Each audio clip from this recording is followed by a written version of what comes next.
Taibang mapu mahaksu karibu khanbano tasengna otke khanbra kana amana thamoi sokpa uraga mapu mahakti minofam oibra chatsi chatminasi afaba nungaiba harauba tayamba oiraknaba kaina hangumsi khongchat ase Langlen imungdagi thorakpada ibochau hoisu gari thaujilai sumangduda ngahak khamduna pisaktu kumtharai Gari manungdagi ensana pisingdu lauthoknaba kana hotnari Langlensu changchinduna mamana tawribadu yausili Lauthaba loiraduna ibochau garidu mafam chana thaujinkhre Pisak machanupido onsinduna Hey nani hoibu yorabo Langlena lakriye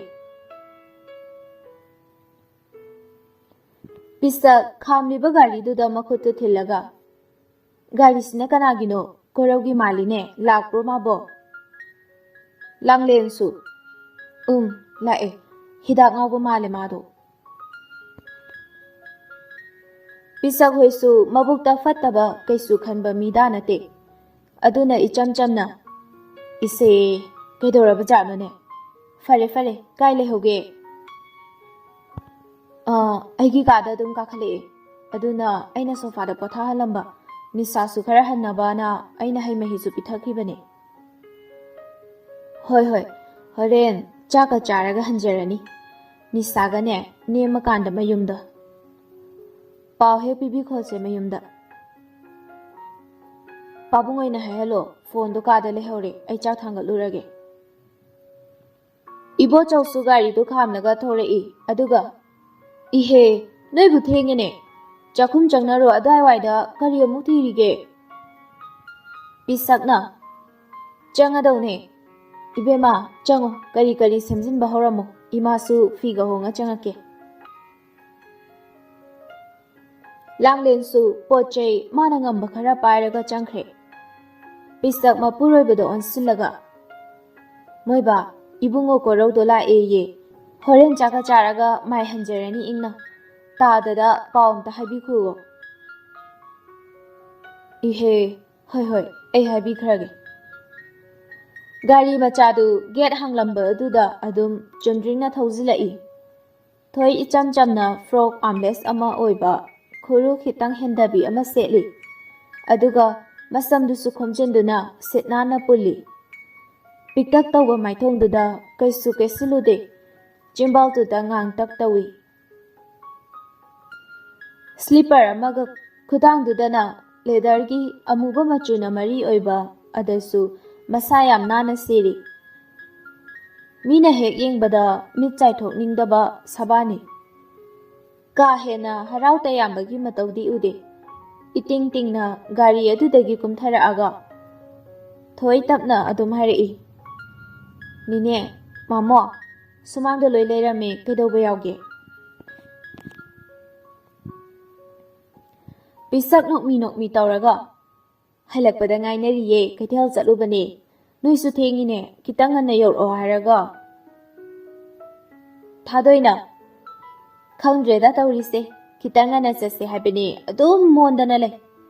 loiba naide masige ngangse Ibo chawna Yare imung changnaro Aisu nga semta semuge thengkhrani Thoida mon silaga Thoi nangsu chakhum chango nana mana tawrido kari no yengsilucho Ibo chawsu maningda nga puduna changkhre Thadoiga pisakasu wari tawduna sofa kada lehore Thoi yam bit laitana moli tawraga chakhumda changlai Thoi changlakpo ubada Langlena harau kaurei Hema laabo chongo kitang ana lao haibabu kitang thengna lao haibaga chapmanare ne Thoi su nokningdana nu aga adum tumin lei Langlena Fomo chokri duda chakti hapchingkhrabane irombagi mayanse sema age nang thabido maku kholo champu tawrase aduna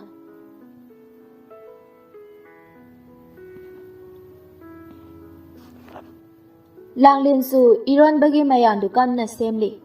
Thoisu adu mangai thabi maku khogli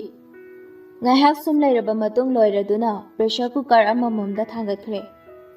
langlena tilhau chanam sing khamen asinba hawai thrak alu mathang puthoraktuna nga thongnabagi amuk semba horei langlel tilhau ama pairaga fat makudu sori ama tawraga lauthoi aduga ising khara yauraga leiriba kompaktuda fat thadaraga hairei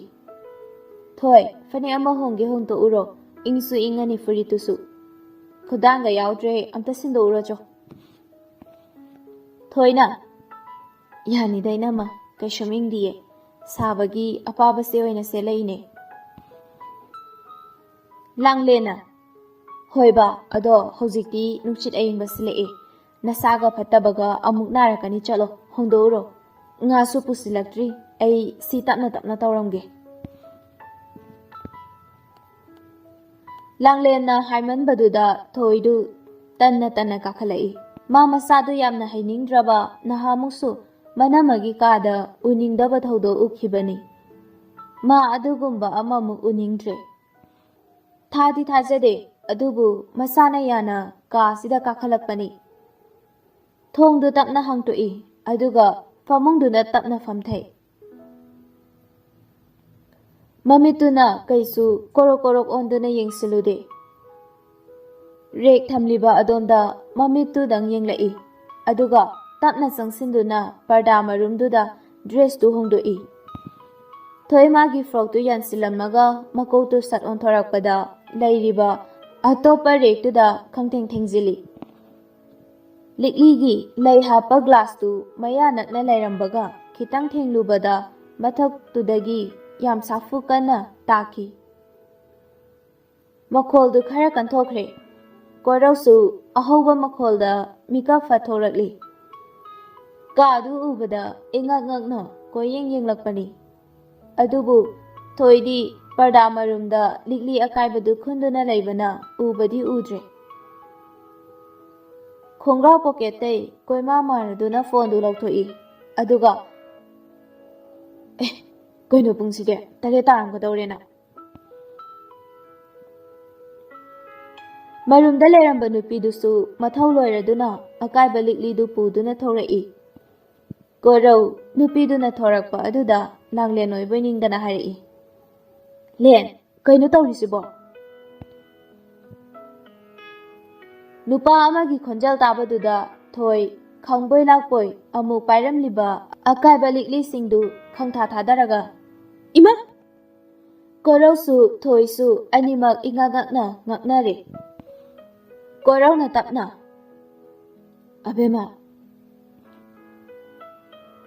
thoi khumbiraktre korausu wa haiba ngamda tuminon thaduna leiri ubire landa lalaba matam chupada landuna ta thoi amuktang nong khalaktuna yam pendana yenglami aduga mamaidu tapna leithoaga chatpa hokre non thadudan leibana magi abemagi mityengdumadi uhodre adubu chatkibagi samin phangbaduda mamaidu fatnong khalaktuna pakhatna abema tangai khu chatlibadu chaplepi adubu mamaidudi onthorakte korauna kuire nangna aina koba khumbidrishe aisu adum kowe khumbidre khangna hojiksu adum ado nangna khalidudi yam lale aibu ngapiyo nangna lana ubirabasu ado ai landiye nang adumai tawno ayam waye thoyam ingna loirabo haidoba chatpa yarabo korauna abema khanglaw lawba khonjelduda langlensu chamna khallubani adubu korau lehobadu khangning ningsinglai nga chamambadu loisilaga yamna thuna magi karomda lai sofa kada kanasu leiramdre mama mapa mane punna mapanda thoamgani khali adonda kaisu khanjiludana magi karomda adum chengkhalai ꯀꯣꯔꯧꯁꯨ ꯃꯈꯨꯠꯇꯨ ꯂꯣꯟꯅꯔꯒ ꯑꯕꯦꯝꯃ please ꯑꯩꯕꯨ ꯑꯃꯨꯛꯇ ꯊꯥꯖꯕꯤꯌꯨꯕ ꯊꯣꯏ ꯋꯥꯗꯨ ꯌꯥꯝꯅ ꯂꯦꯝꯅ ꯏꯪꯅ ꯍꯥꯏꯔꯛꯏ ꯍꯧꯖꯤꯛꯁꯦ ꯄꯨꯡ ꯀꯌꯥ ꯇꯥꯔꯒꯦ ꯅꯁꯨꯡ ꯅꯃꯥꯟꯅꯕꯒꯤ ꯃꯌꯨꯝꯁꯨ ꯅꯠꯇꯦ ꯑꯗꯩ ꯃꯔꯤ ꯃꯇꯥ ꯍꯣꯏ ꯅꯃꯥꯟꯅꯕꯤꯅꯦ ꯑꯗꯨꯕꯨ ꯑꯇꯣꯞꯄ ꯀꯥꯗꯁꯨ ꯅꯠꯇꯦ ꯅꯃꯥꯟꯅꯕꯤꯒꯤ ꯀꯥ ꯑꯃꯛꯇꯗ ꯍꯥꯏꯐꯦꯠꯇꯪ ꯃꯆꯤꯟꯗꯨ ꯆꯤꯡꯈꯠꯇꯨꯅ ꯅꯣꯛꯑꯒ ꯅꯪꯒꯤ ꯉꯁꯤꯒꯤ ꯐꯤꯕꯝꯁꯤꯗꯕꯨ ꯅꯪꯕꯨ ꯊꯥꯖꯕ ꯌꯥꯔꯤꯕꯣ ꯀꯣꯔꯧꯅ ꯑꯕꯦꯝꯃ ꯅꯪ ꯑꯩꯅ ꯍꯥꯏꯁꯦꯝꯇ ꯋꯥꯗꯨ ꯂꯣꯏꯁꯤꯟꯕ ꯅꯪꯗ꯭ꯔꯦ ꯂꯥꯡꯂꯦꯟ ꯐꯠ ꯆꯪꯉꯛꯇꯨꯅ ꯊꯣꯏ ꯀꯩꯗꯧꯔꯦ ꯀꯣꯔꯧ ꯀꯣꯔꯧ ꯋꯥ ꯑꯃꯠꯇꯁꯨ ꯉꯥꯡꯂꯛꯈꯤꯗ꯭ꯔꯦ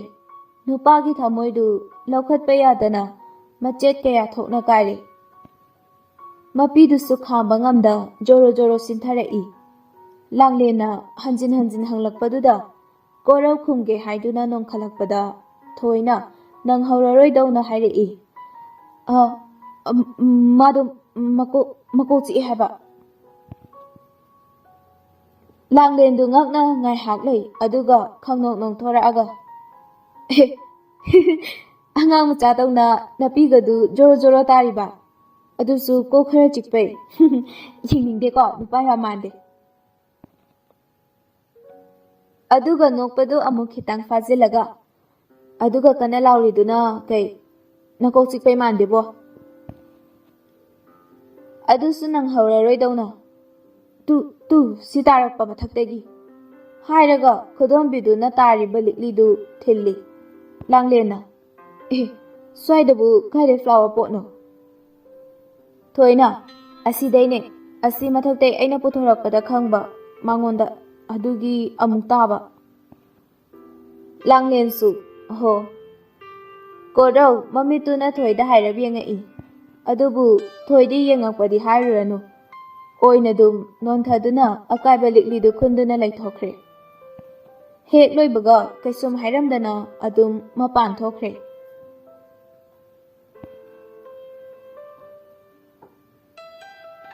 ꯂꯥꯡꯂꯦꯟꯅ ꯀꯣꯔꯧꯗ ꯑꯣꯟꯁꯤꯜꯂꯒ ꯀꯣꯛ ꯆꯤꯛꯏ ꯍꯥꯏꯗꯣ ꯀꯃꯥꯏꯅ ꯇꯧꯕꯅꯣ ꯀꯩꯁꯨꯝ ꯀꯟꯅ ꯅꯠꯇꯦ ꯌꯥꯔꯦ ꯑꯁꯤ ꯍꯥꯏꯔꯒ ꯑꯃꯨꯛ ꯃꯈꯥ ꯇꯥꯔꯛꯏ ꯑꯩꯅ ꯑꯃꯨꯛ ꯅꯪꯉꯣꯟꯗ ꯌꯦꯠꯂꯦ ꯇꯧꯔꯤꯁꯦ ꯀꯩꯅꯣ ꯈꯪꯗ꯭ꯔꯦ ꯑꯩꯅ ꯇꯧꯖꯔꯤꯁꯤꯁꯨ ꯅꯤꯁꯥꯒ ꯑꯗꯨꯝ ꯍꯤꯡꯃꯤꯟꯅꯔꯒꯦ ꯈꯜꯂꯕ꯭ꯔꯥ ꯈꯪꯗꯦ ꯂꯥꯡꯂꯦꯟꯅ ꯆꯥꯛ ꯇꯣꯛꯑꯒ ꯐꯖꯅ ꯆꯠꯂꯣ ꯀꯣꯔꯧꯁꯨ ꯊꯣꯏꯗ ꯀꯔꯤꯅꯣ ꯈꯔ ꯍꯥꯏꯅꯤꯡꯕꯒ ꯃꯇꯥꯡ ꯆꯥꯔꯦ ꯍꯥꯏꯗꯨꯅ ꯆꯠꯈ꯭ꯔꯒꯦ ꯂꯥꯛꯑꯣ ꯃꯗꯨꯗꯤ ꯄꯨꯟꯅ ꯊꯣꯡꯉꯨꯔꯁꯤ ꯑꯁꯨꯝꯅ ꯄꯨꯂꯞ ꯆꯥꯛꯈꯨꯝꯂꯣꯝꯗ ꯂꯥꯛꯏ ꯊꯣꯏꯗꯤ ꯐꯗꯤꯒꯣꯝ ꯃꯟꯗꯨꯅ ꯂꯩꯔꯝꯃꯤ ꯀꯣꯔꯧꯁꯨ ꯂꯥꯛꯄꯗꯨꯗ ꯍꯩꯅꯗꯕꯅ ꯂꯣꯏꯔꯦ ꯑꯗꯨꯕꯨ ꯀꯣꯔꯧꯗꯤ ꯊꯣꯏꯒꯤ ꯅꯥꯀꯟꯗ ꯂꯩꯕ ꯆꯧꯀ꯭ꯔꯤ ꯑꯗꯨꯗ ꯐꯝꯊꯔꯒ ꯐꯗꯤꯒꯣꯝꯗꯨ ꯃꯟꯕ ꯌꯥꯎꯁꯤꯜꯂꯛꯏ ꯊꯣꯏ ꯉꯛꯅ ꯀꯣꯔꯧꯗ ꯌꯦꯡꯈꯠꯂꯛꯏ ꯀꯣꯔꯧꯗꯤ ꯑꯗꯨꯝ ꯏꯇꯤꯡ ꯇꯤꯡꯅ ꯇꯧꯔꯝꯃꯤꯗꯨ ꯊꯣꯏꯁꯨ ꯑꯃꯨꯛ ꯃꯊꯧꯗꯨ ꯇꯧꯈ꯭ꯔꯦ ꯂꯥꯡꯂꯦꯟꯅ ꯂꯥꯟꯅ ꯂꯧꯅꯈꯤꯕ ꯇꯥꯔꯦ ꯈꯟꯗꯨꯅ ꯏꯟꯖꯥꯡ ꯈꯥꯡ ꯁꯥꯍꯟꯅ ꯍꯥꯏꯔꯛꯏ ꯊꯣꯏ ꯅꯪ ꯃꯥ ꯃꯁꯛ ꯈꯪꯗ꯭ꯔꯅꯦ ꯏꯆꯝ ꯆꯝꯕ ꯋꯥꯍꯩꯅꯤ ꯂꯥꯡꯂꯦꯟꯕꯨ ꯂꯥꯟꯅ ꯎꯗꯅꯕ ꯑꯗꯨꯕꯨ ꯊꯣꯏꯗꯤ ꯃꯁꯥꯅ ꯃꯁꯥꯕꯨ ꯃꯪꯖꯔꯤ ꯀꯩꯁꯨꯝ ꯈꯨꯝꯗꯅ ꯄꯥꯈꯠꯂꯤꯕ ꯑꯗꯨꯗ ꯑꯣꯏꯅ ꯐꯥꯖꯤꯟꯗꯨꯅ ꯂꯩ ꯀꯣꯔꯧꯗꯁꯨ ꯍꯥꯏꯔꯞ ꯌꯦꯡꯉꯛꯏ ꯂꯥꯡꯂꯦꯟꯒꯤ ꯋꯥꯗꯨꯗ ꯀꯣꯔꯧꯁꯨ ꯀꯔꯤ ꯍꯥꯏꯔꯛꯄ ꯍꯥꯏꯅ ꯂꯥꯡꯂꯦꯟꯗ ꯌꯦꯡꯗꯨꯅ ꯂꯩ ꯂꯥꯡꯂꯦꯟꯅ ꯑꯃꯨꯛꯁꯨ ꯊꯣꯏꯅ ꯍꯥꯎ ꯀꯩꯕꯨꯅꯣ ꯂꯥꯡꯂꯦꯟꯅ ꯃꯥꯁꯦ ꯈꯪꯕ꯭ꯔꯥꯕ ꯑꯣ ꯅꯪ ꯋꯥꯈꯜ ꯂꯣꯏꯁꯤꯟꯗꯕꯩꯅꯦ ꯑꯩꯒꯤ ꯕꯥꯔꯗꯦꯗ ꯂꯥꯛꯈꯤꯕꯗꯣ ꯅꯪꯁꯨ ꯎꯈ꯭ꯔꯤꯗꯨꯗꯤ ꯑꯗꯨꯏ ꯗꯗꯥꯗꯨꯅꯦ ꯑꯩꯒꯤꯅ ꯕꯦꯁ ꯐ꯭ꯔꯦꯟ ꯅꯪ ꯉꯁꯤ ꯉꯛꯂꯝꯃꯅꯤ ꯑꯗꯣ ꯑꯩ ꯍꯥꯏꯒꯦ ꯑꯁꯤ ꯍꯥꯏꯔꯒ ꯅꯣꯛꯐꯦꯠ ꯇꯧꯅ ꯍꯥꯏꯔꯛꯏ ꯃꯥꯁꯦ ꯅꯨꯄꯤ ꯀꯥꯏꯅꯕ꯭ꯔꯥ ꯈꯪꯗꯦ ꯌꯨꯒ ꯊꯛꯑꯒ ꯂꯥꯛꯏ ꯃꯌꯨꯝꯒ ꯆꯪꯈꯤꯕꯩꯅꯦ ꯑꯩꯈꯣꯏꯗ ꯂꯩꯔꯝꯃꯤꯁꯦ ꯅꯪ ꯂꯥꯟꯅ ꯈꯟꯕ꯭ꯔꯣ ꯊꯣꯏꯁꯨ ꯑꯩ ꯀꯩꯁꯨꯝ ꯈꯟꯗꯤꯌꯦ ꯏꯅꯝꯃ